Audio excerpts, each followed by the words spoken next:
केवळ आमदारकीच्या पदासाठी नाही तर मुद्द्याची लढाई अधिक मजबूत झाली पाहिजे।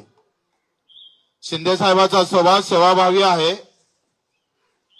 रात्री 2 वाजता सुद्धा वर्षा बंगल्याचे दार उघडे होते। देशातला ऐतिहासिक निर्णय तर दिव्यांग मंत्रालय देण्याचं काम केलं। कर्जमाफीमध्ये घेतलेला मोठा पुढाकार निश्चितच शेतकऱ्यांना दिलासा देणारा आहे।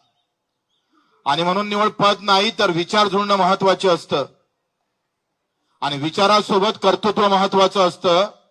त्या दोनही गोष्टी आम्ही शिंदे साहेबांमध्ये पाहतो आणि म्हणून आपण पाहतो का ही लढाई फक्त पदापुरतीच मर्यादित राहणार नाही तर आम्ही जे मुद्दे दिले, मग दिव्यांगाचं बळकटीकरण असेल, मंत्रालयाचं पेरणी ते कापणीपर्यंत सगळे कामं असेल, शेतकऱ्यांची मजुरांची असेल, हमी भावाची लढाई असेल, आमच्या विधवा भगिनीची लढाई असेल, कामगारांची लढाई असेल आणि युवकांच्यासाठी एक वेगळं धोरण, या सगळ्या बाबतीत ही चर्चा झाली आणि मुद्द्यावर चर्चा करून आपण हा निर्णय घेतलेला आहे।